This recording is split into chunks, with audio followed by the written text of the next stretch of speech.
Chers téléspectateurs, bonsoir, bienvenue dans cette nouvelle édition de Metro News. Au sommaire, une délégation de policiers jamaïcains et béliziens est arrivée en Haïti ce jeudi pour compléter la force multinationale. Le chef de la mission, l'inspecteur général Godfrey Otongué, en a profité pour appeler à un déploiement rapide des autres officiers. L'audition prévue pour le 12 septembre concernant la confrontation des conseillers présidents avec l'ancien président du conseil d'administration de la BNC n'a pas eu lieu. L'ULCC a rédigé un procès verbal de carence en raison de l'absence de Raoul Pierre-Louis en vue d'une prochaine rencontre. Également au titre de ce jeudi, les réactions continuent d'affluer après de fausses accusations lancées par des républicains affirmant que des Haïtiens consommeraient des animaux de compagnie.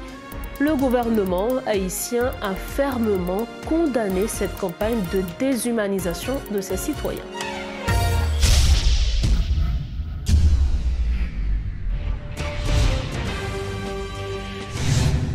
Une délégation du contingent caribéen composée de 22 policiers jamaïcains et de 2 béliziens est arrivée en Haïti ce jeudi 12 septembre pour renforcer les troupes kenyanes de la force multinationale d'appui à la sécurité. Ce renfort vient accroître le nombre de policiers déjà déployés en Haïti, a précisé le chef de la mission Godfrey Otongué, qui attend encore l'arrivée d'autres soldats. L'objectif est de permettre à cette force multinationale de soutenir efficacement la PNH dans sa lutte contre l'insécurité. Since we started the targeted operations, we have recorded successes that must go unnoticed. I'm happy that the CARICOM advance team, that's the Belize and Jamaica, who are now here, and we are going to have more security operations because they are coming with a special strength. I'm happy MSS is now a fully multinational functional mission. I wholeheartedly welcome my brothers from Jamaica and Belize to join us in the theater. Dans l'intervalle, le directeur général AI de la PNH, Ramon Normil, a rencontré mercredi l'expert des Nations Unies sur les droits humains en Haïti, William O'Neill. Lors de cette rencontre, plusieurs sujets majeurs ont été abordés et M. O'Neill a salué les efforts de la PNH, en particulier en matière de respect des droits humains dans le pays. La veille, le 10 septembre 2024, M.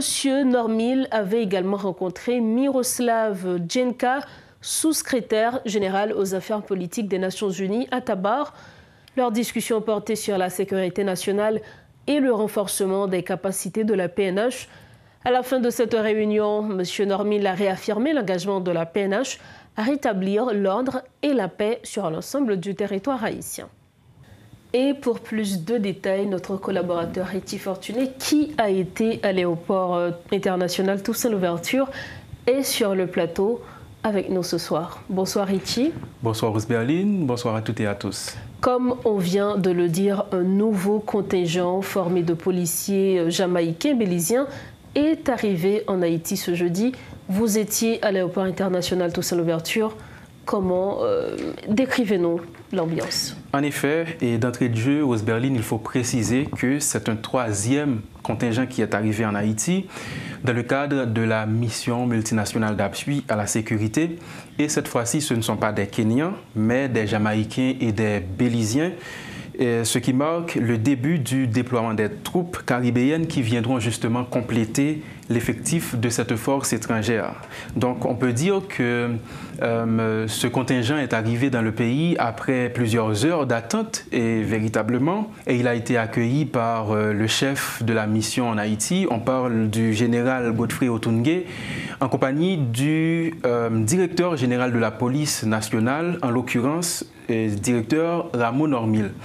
Il faut dire également que ce contingent est arrivé quelques jours après l'annonce du Premier ministre jamaïcain. On parle justement de Andrew Holness, qui avait précisé que les Jamaïcains surtout viendront fournir un soutien en matière de commandement, en matière de planification et de logistique.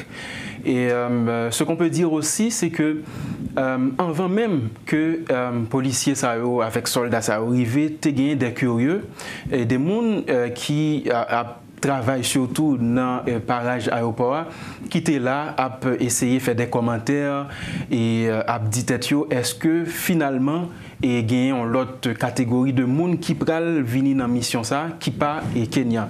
Effectivement, troupe là lui-même les vini et te gagné quelques déclarations même si c'est pas trop long et dans la déclaration te gagné un chef commandement, on a parlé de Godfrey Otunge qui dans un premier temps t'est montré li content parce que finalement gagné l'autre contingent qui arrivait mais en même temps tout dans la déclaration ça lui montrer un sentiment d'insatisfaction par rapport au nombre, bien entendu, nous connaissons à cause de questions financement, justement, fait que un retard dans la quantité de soldats avec policiers qui t'a dû déployer dans le pays, dans le cadre de mission ça, justement, eh bien, lui, t'es tout profité, montrer que présentement, il y a pour l'autre troupes même venir dans le pays en façon pour capable permettre que force là lui-même les déployer efficacement bon côté policiers haïtiens en façon pour pacifier ensemble d'espace que individus armés ont occupé présentement dans le pays. Donc nous attendons dans jour qu'a venir là que les policiers jamaïcains bélésiens sur le terrain bon côté Kenya, bon côté haïtien pour capable lutter contre les gangs. En effet, c'est ça qui était préétabli avant même que policiers Sao avec soldats Sao arrivent aujourd'hui. Il faut que nous soulignions c'est une vingtaine ou bien exactement 24 et au total qui arrivent aujourd'hui là, il faut ajouter avec environ 400 et policiers kenyans qui déjà dans le pays en façon pour capable renforcer et présence militaire avec policiers qui présents dans le cadre de mission ça et permettre tout que gagne un renforcement dans la quantité ça qui déjà déployé dans divers quartiers et dans le pays en bon côté policiers haïtiens. Richie Fortuné, merci infiniment. Merci Rose Berlin, merci à toutes et à tous. Voilà, ce sont les précisions de notre collaborateur Richie Fortuné concernant l'arrivée de ces 24 policiers et soldats jamaïcains bélésiens en Haïti dans le cadre de la mission multinationale. Affaire des 100 millions de gourdes à la BNC, la confrontation prévue ce jeudi à l'unité de lutte contre la corruption entre le conseiller président Smith Augustin et l'ex-président du conseil d'administration de la BNC, Raoul Pierre-Louis, n'a pas eu lieu. Ce dernier a ignoré l'invitation de l'ULCC. L'avocat du conseiller président, maître Mario Delcy, a précisé que l'ULCC a rédigé un procès-verbal de carence en vue d'une nouvelle rencontre. Mon client reste disposé et disponible, affirme M. Delcy, exprimant son attente pour une prochaine confrontation. Ses explications. Ce n'est pas M. Raoul Pierre-Louis qui peut dire qui ça qui peut faire. Nous pensons que le conseiller Smith, le président conseiller, le président Smith Augustin, il là en vertu de un accord. Okay? Et accord là, il est clair, il dit dans quel cas il est capable de remplacer un conseiller président. Moi, invité nous toutes à prendre connaissance de l'accord ça et il y a un décret, il y a une résolution qui prend. Donc tout ça, il est écrit. Le conseil là, ce n'est pas lui-même qui mettait tête là. C'est effort peuple haïtien et puis communauté internationale. Son document qui signé, nous demandons tout le monde pour respecter le document. Et m'a dit nous que le président Smith Augustin est toujours disposé, il est disponible et nous sommes capables de venir là, nous voyons que dans quelle ambiance nous venons là, c'est une ambiance simple, pas aucune intimidation, pas aucun déploiement qui peut faire que M. Raoul Pierre-Louis il peur et puis bon pas qu'à comprendre et pour qui ça fait que M. Raoul Pierre-Louis il a voulu pour M. Yota démissionner avant même que lui présenter. Ce serait, ça aurait été mettre les charrues avant les bœufs. Si vous connaissez que vous avez preuve de ça que vous dites, c'est pour venir faire confrontation, pour montrer preuve que vous gagnez contre M. Smith Augustin. Dossier Ohio, réaction du gouvernement haïtien. Des Haïtiens résidant à Springfield, dans l'État de l'Ohio, ont exprimé leur vive inquiétude face aux allégations prétendant qu'ils consommeraient des animaux domestiques tels que des chats, des chiens et des canards. Lors de leur intervention à la rubrique Le Point ce jeudi, ces personnes ont souligné que ces rumeurs, de plus en plus répandues, ont des conséquences graves. Elles subissent des persécutions diverses, ce qui a poussé de nombreuses familles à quitter la région. Cette situation suscite également l'inquiétude d'autres ressortissants haïtiens vivant aux États-Unis. Depuis 2020, il y a une quantité haïtienne qui est venue dans la zone qui est le Springfield, qui c'est une zone qui était en déclin, que je suis capable de dire, parce que le business a commencé à quitter la zone. Non? Et que Haïtiens ont commencé à venir, ils viennent dans la zone de vie, ils viennent revitaliser la zone. Non? Mais ils ont venu avec une quantité qui est tellement extraordinaire, ça a été un petit gens et interpellé, concerné.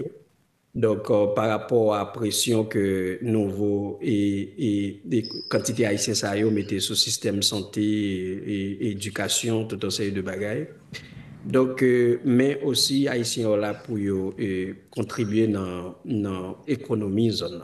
Donc, je pense que il y a un groupe depuis les haïtiens sont venus qui ont commencé à faire des commentaires qui mal de eux parce que tu toujours maintenant de que haïtiens viennent dans zone c'est pour venir prendre job ou sinon venir prendre avantage et tandis que job était là ou pas jamais voulait faire et que c'est là que commencer gagner ils commencé épingler haïtiens et donc porter des accusations et contre eux et qui viennent arriver dans sa nouille, je dis, à côté que ils ont accusé en tant que monde qui a mangé des animaux domestiques ou sinon et des canards sauvages, donc qui pas rien pour avec ça, pour contre Haïtiens dans la zone Springfield.